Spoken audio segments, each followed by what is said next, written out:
Hello student, अनबोरिंग academy पे आप सभी बच्चों का स्वागत है। आप सब के लिए मैं फिर से जो है मैथ के क्वेश्चंस लेके आया हूँ। इससे पहले भी बहुत सारे वीडियोस आपको पढ़ चुकी हैं मैथ के बारे में। आप सभी बच्चे उस वीडियोस को देखें और अपने जो क्वेश्चंस की तैयारी करें। आज भी हम क्वेश्चन जो लेके आए हैं, क्वेश्चन कुछ इस प्रकार है। आप लोग अपने जो है स्क्रीन पे देख रहे होंगे कि क्वेश्चन लिखा हुआ है, a cylinder of the radius 3 metre is inscribed cone of radius 5 centimetre. यहाँ पे कह रहा है कि जो सिलेंडर का जो रेडियस है वो ऑफ द रेडियस 3 सेंटीमीटर, एक सिलेंडर है जिसका रेडियस 3 सेंटीमीटर है और उसी में ही इंस्क्राइब्ड उसके अंदर इनसाइड एक कोन है जिसकी रेडियस कितनी है, 5 सेंटीमीटर है। ठीक है ना। If the ratio of volume of cone, फिर कह रहा है कि अगर volume of cone and volume of the cylinder is 15:21 है, then find the ratio of the height. तो आप उनके हाइट्स ऑफ द कोन, किसके हाइट, कोन के हाइट और सिलेंडर के हाइट को पता करिए। ठीक है ना। तो आपको क्वेश्चन जो है इसको लगाना है। इसमें ऑप्शन है ABCD करके, कौन सा ऑप्शन सही होता है। चलिए इस क्वेश्चन को सॉल्व करते हैं और देखते हैं कि आंसर ये कैसे होगा। देखिए वॉल्यूम ऑफ द कोन यहाँ पे आप देख सकते हैं। चलिए स्टूडेंट देखते हैं, वॉल्यूम ऑफ कोन अपॉन, अब देखिए कोन के साथ साथ में उसके नीचे जो है सिलेंडर भी है, तो volume of cylinder, volume of cylinder, इसकी रेशियो आपके क्वेश्चन में बेटा दे रखा है जो है 15 अपॉन जो 15 रेशियो 21। तो वॉल्यूम ऑफ द कोन आपका जो फार्मूला होता है वो क्या होता है, 1/3 पाई और फिर आगे होता है स्क्वायर h। ठीक है, अपॉन, और सिलेंडर का तो आप सभी बच्चे जानते हैं पाई आर स्क्वायर h। ठीक है ना। अब यहाँ पे क्वेश्चन जब आप सॉल्व करना शुरू करेंगे तो देखते हैं कि वॉल्यूम ऑफ द कोन, यहाँ पर आप फार्मूला लिखेंगे 1/3 पाई आर स्क्वायर h अपॉन इसका पाई आर स्क्वायर h, और इसका रेशियो आया है जो है 15/21 है। बेटा आप देख सकते हैं यहाँ पे जो है 15 और अपॉन 21। ठीक है। अब आप इसको कैंसिल भी कर सकते हैं। देखिए पाई से पाई आपका आपस में क्या हो जाएगा, ये कैंसिल हो जाएगा और ये 3 से 3 7 जा 21 कैंसिल हो गया। देखिए आपका जो कोन का जो है जो रेडियस है, कोन का रेडियस है वो दिया हुआ है 5 दिया हुआ है। ठीक है ना। तो यहाँ पे आर स्क्वायर यानी 5 × 5। आप एक काम ये भी कर सकते हैं बेटा कि जो कोन का हाइट और इसका जो है जो सिलेंडर का हाइट है दोनों का सेम हो रहा है, इसलिए आप इसको कैपिटल H में भी कर सकते हैं और यहाँ पे H आपको लिखना है। ठीक है, कैपिटल में, अपॉन यहाँ पे आर स्क्वायर जो सिलेंडर का जो रेडियस है वो 3 में दिया हुआ है, तो 3 × 3 × H हो गया इज इक्वल टू 15 जो है यहाँ पे हो गया क्या, 7। देखिए आप यहाँ पर इसको कैंसिल कर सकते हैं, जैसे इस 5 × 5 और 5 × 3 = 15, ये आपका कैंसिल हो गया। अब यहाँ पे आपका जो इक्वेशन बनेगा वो बनेगा जो है 3 × 3 = 9 और 3 × 27, यानी यहाँ पे हो जाएगा H upon capital H upon H is equal to, अगर आप देखेंगे तो यहाँ पे आपका जो आंसर बनेगा वो बनेगा जो है 35/27। ठीक है ना। लेकिन जब रेशियो में लिखेंगे H, आपको H अपॉन कैपिटल H चाहिए, तो यहाँ पे 27/35 हो गया। ठीक है। रेशियो में अगर देखा जाएगा तो ये हो जाएगा 21 रेशियो और हो जाएगा 35। ये आपका आंसर यहाँ पर आ रहा है। चलिए इसको ऑप्शन में देखते हैं कि कैसे होगा, कौन सा इसका ऑप्शन सही है। इसका ऑप्शन है डी वाला, यानी 27/35, ये आपका सही है। ठीक है। चलिए नेक्स्ट क्वेश्चन की तरफ बढ़ते हैं। है कि A and B entered into the business with the initial investment। कह रहा है कि A और B जो हैं ये एक बिजनेस कोई शुरू करते हैं। A जो है 1960 रुपीज़ इन्वेस्ट करता है और B जो है वो 2100 रुपीज़ वो जो है इन्वेस्ट करता है। आफ्टर 4th मंथ यानी कि 4 महीने के बाद ए इंक्रीज हिज इन्वेस्टमेंट, यानी ए जो है जो अपना इन्वेस्टमेंट करता है उसका 25% उसको मिलता है, और जो बी जो है जो इन्वेस्टमेंट करता है उसका इंक्रीज जो है 50% हो जाता है। Total profit earn by them at the end of the year, तो साल के अंत में उनको टोटल जो है वो 8720 का इनको प्रॉफिट हुआ। Find the profit share the ए, तो ए का आपको प्रॉफिट पता करके बताना है कि ए का क्या होगा। देखिए ए का पूछ रहा है तो इसीलिए इसके शॉर्ट ट्रिक में हम ए के बारे में ही देखेंगे। चलिए इसको देखते हैं। चलिए देखिए ए ने शेयर कितना किया था 1960, यानी 1960 रुपये उसने शेयर किया था। 4 महीने के बाद में जो है उसका इन्वेस्टमेंट जो था उसका 25% मिलता है, तो आप 25% निकाल लीजिए किसका, 1960 का, तो 25 यहाँ पे हो जाएगा 100 और मल्टीप्लाई 1960, 0 से 0 कट गया, 5 5 जा 25, 2 5 जा 10, 2 9 जा 18 और 2 8 जा 16, यानी 5 मल्टीप्लाई 98। आप इसको मल्टीप्लाई कर लेंगे तो 490 आएगा। ये 1 महीने का आया।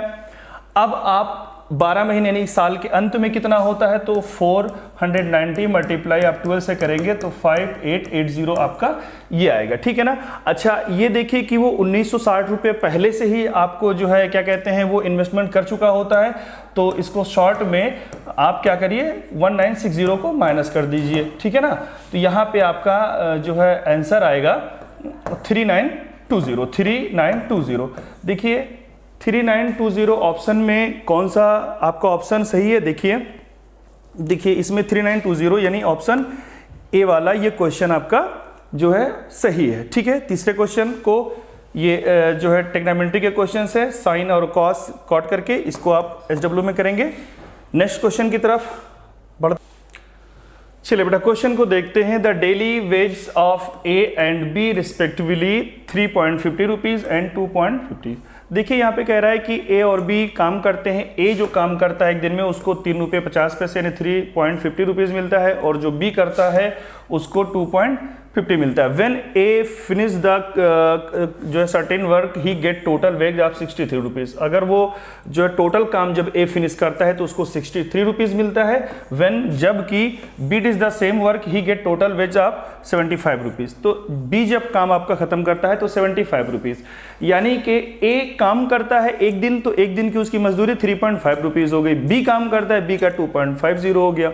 लेकिन ए जब काम फिनिश करता है तो उसको टोटल 63 रुपीज़ मिलते हैं, और बी जो है जो अपने काम को ख़त्म करता है तो उसको 75 रुपीज़ मिलता है। If both of them together, अगर ये दोनों एक साथ काम करेंगे, then what will be the total wage of paid them, तो उनको टोटल कितना रुपया मिलेगा। चलिए इस क्वेश्चन को सॉल्व करते हैं। चलिए सबसे पहले बच्चों देखते हैं कि ए का जो एक दिन की मजदूरी है वो कितनी है 3.5 रुपीज़, और बी का एक दिन का कितना है 2.5 रुपीज़। ठीक है ना। ये ए की मजदूरी एक दिन की हो गई, ये बी का हो गया। ठीक है ना। अगर ए बी अगर साथ में काम करेंगे तो ए बी जब साथ में काम करेंगे तो इनका एक दिन का मजदूरी भी आपस में जुड़ जाएगा। ठीक है। तो ये कितना हो जाएगा 6 रुपीज़ के करीब हो जाएगा। अब उसके बाद में फिर आगे ये भी कह रहा है कि ए को जो ए कंप्लीट वर्क करता है, ए जब कंप्लीट वर्क करता है, ठीक है, तो वो उसको मजदूरी जो मिलती है वो 63 रुपीज़ मिलती है, और ए की मजदूरी है कितनी 3.5। ठीक है ना।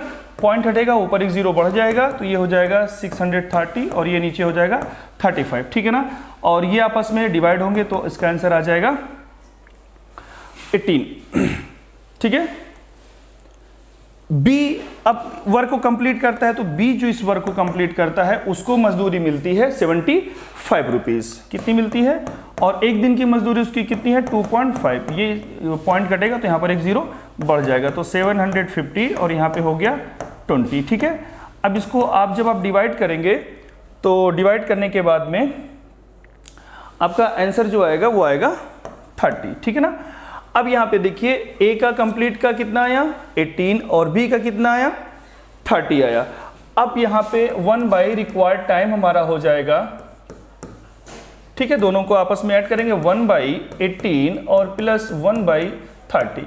आप अगर इसका एलसीएम लेंगे, जब देखो दोनों को आपस में जोड़ना है तो इसका एलसीएम लेना पड़ेगा, तो 18 और 30 का एलसीएम कितना आएगा 90 आएगा। ठीक है। तो यहाँ पे 90 हो गया, 18 5 जा 90 और प्लस 30 3 जा, यानी कि ये आ गया 8/90। ठीक है ना। Required time. लेकिन अगर रिक्वायर्ड टाइम हमारा कितना आ जाएगा, अब रिक्वायर्ड टाइम देखेंगे तो हमारा हो जाएगा 90/8 हो जाएगा, ठीक है ना।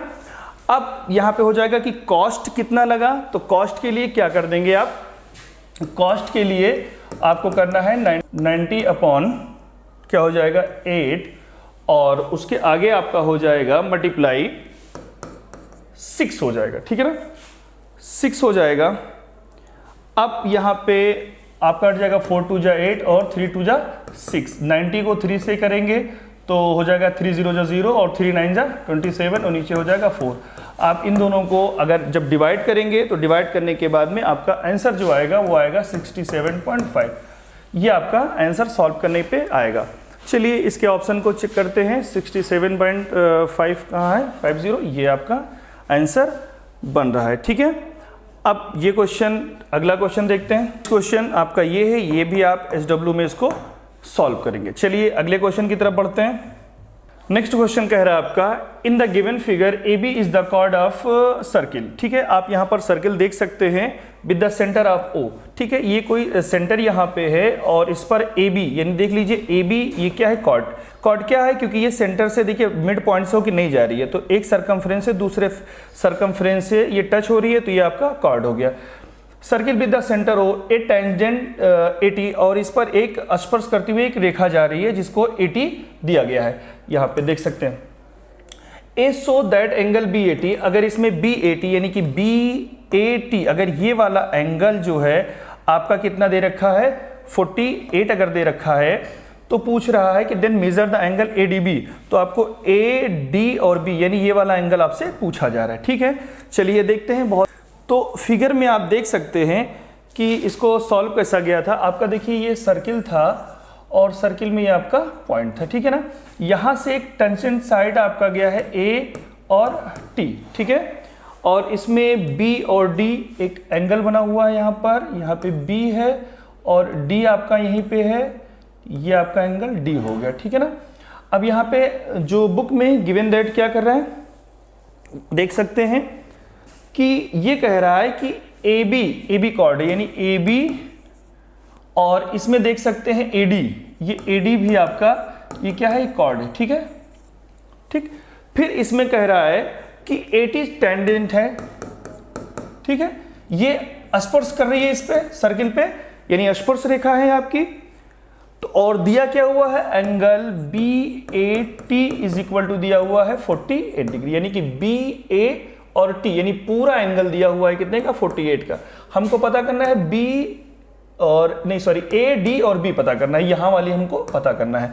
तो हम क्या जानते हैं कि जो हमारा जो ट्रायंगल वो होता है कितने का होता है, 180 का होता है। तो एंगल AD और B इज इक्वल टू हो जाएगा 180 माइनस एंगल BA और T हो जाएगा, 180 हो गया और BAT बराबर आपका 48 दिया हुआ है, ठीक है। दोनों को माइनस कर देंगे, 132 आपका यहाँ वाला एंगल 132 होगा।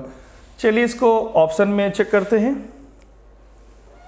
ऑप्शन में 132 यानी इसका ये सी वाला ऑप्शन इसका सही है। चलिए अगला क्वेश्चन की तरफ देख। कह रहा है कि 2 years ago 2 साल पहले, फ्रॉम द नाउ अभी से, यानी कि जो अभी का वक्त चल रहा है इसे 2 साल पहले, the average age of the family of 4 members, तो कोई और फैमिली है उसकी एवरेज एज जो है 4 मेंबर्स की, यानी 4 जन की, यानी 4 लोगों की, वो है 48 years। If a girl took birth 1 year ago, अगर उनके घर में फिर कोई एक लड़की 1 साल पहले, यानी अभी से 1 साल पहले मतलब बर्थ की, then what will be the average age of the entire family, तो पूरे फैमिली का जो है एवरेज एज क्या होगा आफ्टर 3 years, 3 साल के बाद, यानी अभी से 3 साल के बाद इनके फैमिली का एवरेज क्या होगा। ऑप्शन 4 दे रखे हैं, सॉल्व करते हैं, देखते हैं कौन सा ऑप्शन सही है। चलिए क्वेश्चन को देखते हैं। सबसे पहले देखते हैं कि 48 जो है, 48 लोगों का जो एज है वो 4 से मल्टीप्लाई, क्योंकि 4 लोग हैं और उनका 48 जो है वो ईयर्स था, ठीक है। 4 लोगों का जो 48 ईयर्स था, प्लस 2 साल पहले 4 लोगों का हो गया। फिर उसमें कह रहा है कि 1 साल के बाद में, 1 साल पहले एक लड़की बर्थ की और फिर कह रहा है कि 3 साल के बाद में इस 5 लोग, अब देखिए जब एक 4 लोग थे एक बर्थ की, तो टोटल मेंबर कितने हो गए, टोटल मेंबर हो गए 5। तो 3 साल बाद 5 का कितना होगा, तो इसमें हो जाएगा 5 × 3। अच्छा, मेंबर टोटल कितने हमारे पास 5, 4 थे ऑलरेडी, लेकिन एक बर्थ करी तो अब टोटल कितने हो गए हमारे पास 5 हो गए। इसको मल्टीप्लाई करेंगे 192 प्लस 8 और प्लस 1 और प्लस 15, ठीक है। शॉर्टकट में इसको देख लेंगे, तो इसको जोड़ेंगे 200, 1 201 और 15 जोड़ देंगे तो 216/5 हो जाएगा। 5 4 जा 20 और 5 3 जा 15 और 5 2 जा 10, ये आपका आया, यानी 43.4 ईयर्स 3 साल बाद इन लोगों का एवरेज होगा। यहाँ पे देख सकते हैं, चलिए ऑप्शन इसको चेक करते हैं। 43.2 इसका सी वाला जो ऑप्शन आपका वो ये सही है, ठीक है। चलिए नेक्स्ट क्वेश्चन आपका कह रहा है कि the base of the right prism is the trapezium, यानी कह रहा है कि एक प्रिज्म है, उसका बेस जो है यानी उसका जो आधार है वो ट्रेपेजियम शेप में है, ठीक है, ये देख सकते हैं, ठीक है। यहाँ पर देख सकते हैं जो राइट प्रिज्म है उसका जो बेस है क्या है, जो बेस है वो ट्रेपेजियम में। The length of the parallel side of its base, उनका लेंथ जो होता है, जो पैरेलल साइड होता है, ट्रेपेजियम में 2 पैरेलल साइड होते हैं, एक ऊपर यानी एक और नीचे यानी छोटी और एक बड़ी। लेंथ जो पैरेलल साइड होता है उसका बेस 8 सेंटीमीटर दे रखा है और 14 सेंटीमीटर दे रखा है। एंड द डिस्टेंस, और उन दोनों बेस और यानी कि जो दोनों बेस हैं उनके बीच की जो पैरेलल की जो दूरी है वो 8 सेंटीमीटर दे रखी है।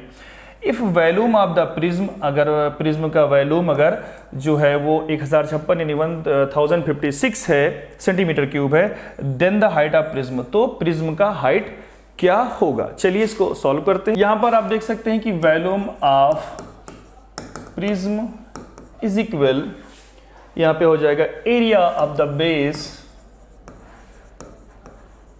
और यहां पे हो जाएगा मल्टीप्लाई हाइट, ठीक है। ट्रेपेजियम कुछ इस शेप में आपका अंदर उसके जो प्रिज्म होगा उसके शेप में ऐसे होगा, ये दोनों पैरेलल साइड होती है और यही जो है और इनके बीच की दूरी जो है वो भी दे रखी है, आप देख सकते हैं। तो वैल्यूम ऑफ प्रिज्म कितना दे रखा है 1056।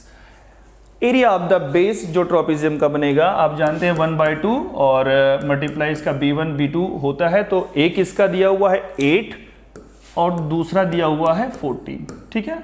और उन दोनों की जो बीच की जो दूरी दी गई है वो दी गई है 8 और यहाँ पे आपको हाइट इसका आपको फाइंड करना है, ठीक है। तो h आपको पता करना है, तो यहाँ पे हो जाएगा h इज इक्वल टू, आप इन दोनों को जोड़ लीजिए, 8 में जोड़ेंगे 14 में 8 जोड़ेंगे तो 22 हो जाएगा और मल्टीप्लाई 8 हो रहा है और ये 1056 के साथ में हो जाएगा 2, तो 1056 के साथ में 2 मल्टीप्लाई हो जाएगा और जो 8 के साथ में ये दोनों हैं वो नीचे हो जाएंगे, तो यहाँ पे हो जाएगा 22 और मल्टीप्लाई 8, ठीक है।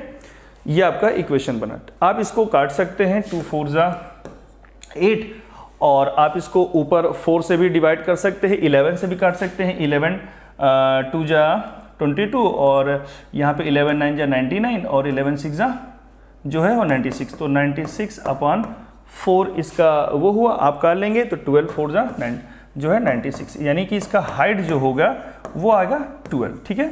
ये आपका आंसर हो गया। चलिए ऑप्शन में चेक करते हैं, h की वैल्यू कितनी आ रही है 12, देखिए यहाँ पे d आपका कितना आ गया 12 सेंटीमीटर आ गया, ठीक है। चलिए नेक्स्ट क्वेश्चन की तरफ बढ़ते हैं, ठीक है। यहाँ पे देखते हैं, at first equal quantities of the water was added, यानी कह रहा है कि पहले कोई बराबर मात्रा में पानी को ऐड किया जाता है 3 टाइम्स ऑफ 120 लीटर्स, यानी प्योर मिल्क, यानी कोई दूध है सिर्फ मिल्क ही है वो 120 लीटर का है और उसमें 3 टाइम्स को पानी मिलाया जाता है, यानी 3 बार पानी मिलाया जाता है।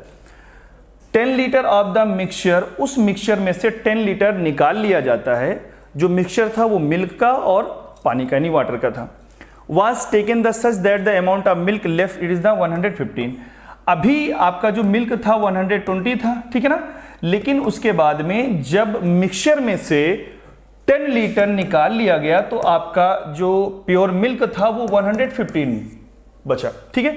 आप देख सकते हैं कि 10 लीटर निकलने के बाद में इसका जो अमाउंट जो कम हो रहा है वो सिर्फ 5 लीटर कम हो रहा है, ठीक है ना, यानी 5 लीटर आपका मिल्क कम हो रहा है और 5 लीटर पानी कम हो रहा है। तो आप देख सकते हैं कि जो ये 10 है ना, ये 2 पार्ट में हो रहा है। 5 लीटर आपका मिल्क चला गया और 5 लीटर आपका पानी चला गया। इसका मतलब आप देख सकते हैं कि दोनों अमाउंट सेम है, ठीक है। तो अगर प्योर मिल्क का अगर अमाउंट अगर जो है 100 जो है 20 लीटर है, तो आपका जो पानी जो बनेगा, जो वाटर बनेगा, उसका भी अमाउंट सेम होगा, क्योंकि दोनों की अमाउंट जो है वो बराबर भागों में बढ़ जा रहे हैं। तो इसका आंसर आपका सी वाले का 120 होगा। आप इसको लगा सकते हैं। तो क्वेश्चन मैंने यहाँ पे आपको सॉल्व कर दिए हैं। आप लोग अगर मेरे वीडियोस को जो है देख रहे हैं, तो अगर आपको अच्छी लगे तो आप लाइक करिए, अगर और अपने दोस्तों के साथ में इसको शेयर करिए। मिलते हैं अगले क्लास के लिए। Thank you.